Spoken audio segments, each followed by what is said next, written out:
ہم نے نا کچھ دکھ بلا وجہ بنا لیے ہیں، وہ دکھ اصل میں ہے نہیں. کچھ تکلیفیں، کچھ دکھ نا مفت کے ہیں، وہ دکھ نہیں، وہ خود ساختہ مصیبتیں ہماری. مثلاً کو بندہ آ کے اگر کہتا ہے کہ میرے پاس ضرورت کے پیسے تو ہیں لیکن جناب سیونگ کوئی نہیں ہوتی، گزارا ہی بس ہوتا ہے، لہذا میں دکھی ہوں. تو میرا خیال ہے جس کا گزارا ہوتا ہے اسے سکھی ہونا چاہیے، دکھی نہیں ہونا چاہیے. وہ جی وہ کل کو ضرورت بھی پڑ سکتی ہے، بچے بھی بیانے ہیں، حالات بھی کوئی جڑتی نہیں ہے، تو یہ خود ساختہ دکھ ہے، یہ دکھ نہیں ہے، یہ ہم نے بنا لیا. نہیں، ایک صاحب نے آ کے یوں کہا کہ بڑی تکلیف میں ہوں، کس وجہ سے؟ میری بچی کو اپنے سسرال میں کام بڑا کرنا پڑتا ہے. تو میں نے کہا ہاتھوں پہ چھالے پڑتے ہیں اس کے؟ کہا نہیں. تو میں نے کہا پھر کوئی دکھ والی بات نہیں، مدینے والے محبوب کی مقدس شہزادی کے ہاتھوں میں تو چھالے پڑ جاتے تھے. یہ تو خود ساختہ دکھ ہے بھائی، یہ تو بنایا ہوا ہے. یہ کوئی دکھ ہے کہ اپنے گھر میں کام کرتی ہے؟ بلا وجہ کے دکھ، بلا وجہ کی آزمائشیں. یعنی کچھ لوگ آ کے کہتے ہیں میرے رشتہ دار بڑے برے ہیں تو میں بڑا دکھی ہوں. اس میں دکھی ہونے والی کون سی بات ہے؟ نبی پاک علیہ السلام نے فرمایا کمزور باتیں نہ کرنا کہ کوئی میرے ساتھ نیکی کرے گا تو میں کروں گا.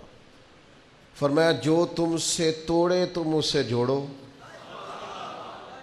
رشتہ دار اگر آپ سے اچھا سلوک نہیں کرتے تو یہ دکھ والی بات نہیں. دکھ والی بات یہ ہے اگر آپ اچھا سلوک نہیں کرتے تو پھر دکھی ہونا چاہیے، پھر تکلیف میں آنا چاہیے. اگر آپ کا رویہ ترش ہے، تلخ ہے، آپ کے مزاج میں گھٹن ہے، آپ کے لفظ بوجھ تلے جبے ہوئے، خود ساختہ دکھ نہیں. او جی میں غریب بڑا ہوں، یہ دکھ ہے؟ غربت اور تھوڑا کھانا اور تھوڑی جائیدادیں یہ تو نبی پاک کی پسند ہے. حضور نے تو اللہ سے مانگ کے لیا ہے کہ یا اللہ ایک وقت روٹی دینا، ایک وقت کا فاقہ دینا.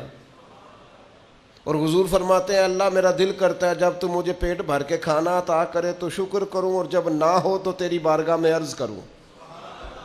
تو یہ تو نعمت تھی، پیسے کم اور حساب بھی کم، تو اس کو دکھ بنا لیا ہے.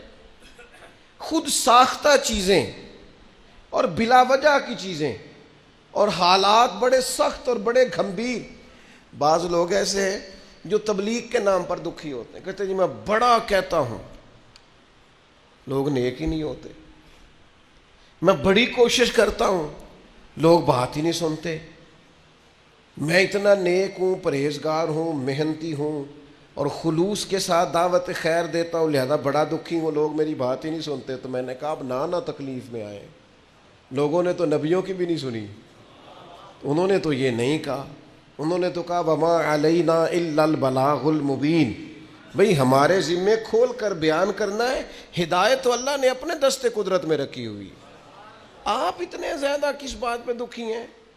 آپ کو ان کی خواہش ہونی چاہیے، درد ہونا چاہیے لوگ ٹھیک ہو جائیں، لیکن اس بات کو شکوہ بنا لینا اور اس وجہ سے لوگوں پر تنقید کرتے پھرنا اور طنز کرتے پھرنا، خود ساختہ دکھ، بلا وجہ کے دکھ، بغیر کسی سبب کے پریشانی. کچھ لوگ اب ہمارے ہاں نا ایک نیا رواج بھی آج کل،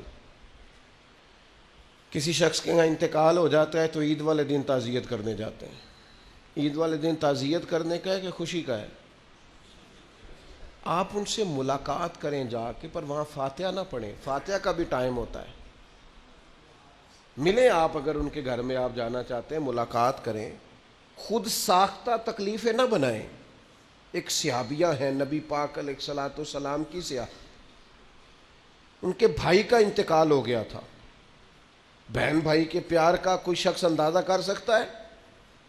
بھائی سگا بھائی چلا گیا. تیسرے دن اٹھ کے، 3 دن مکمل ہوئے تو اٹھ کے اس خاتون نے خوشبو لگائی، نیا لباس پہنا. لوگوں نے کہا جناب یہ آپ نے کیا کیا؟ فرمانے لگی مجھے کوئی ضرورت نہیں تھی، مجھے کہیں جانا نہیں تھا، گویا کوئی تقریب نہیں تھی کہ میں نیا لباس پہنتی یا خوشبو لگاتی، لیکن چونکہ حضور نے فرمایا ہے تعزیت صرف 3 دن ہے، لہذا اپنے محبوب کی شریعت کا نکھرا ہوا چہرہ لوگوں کے سامنے پیش کرنے کے لیے میں نے 3 دن سے زیادہ سوگ کرنے سے انکار کر دیا ہے. یہاں تو میرے بھائی لوگ تانا زنی کرتے، او کل بھائی انہاں دا باپ گیا تے نہ دکاناں کھول بھی لئیاں نے. 4 دن تو کیا آپ مذاق کر رہے ہیں دین کے ساتھ. خود ساختہ دکھ نہ بنائیں, خود ساختہ آزمائشیں نہ بنائیں, خوش رہنا سیکھیں.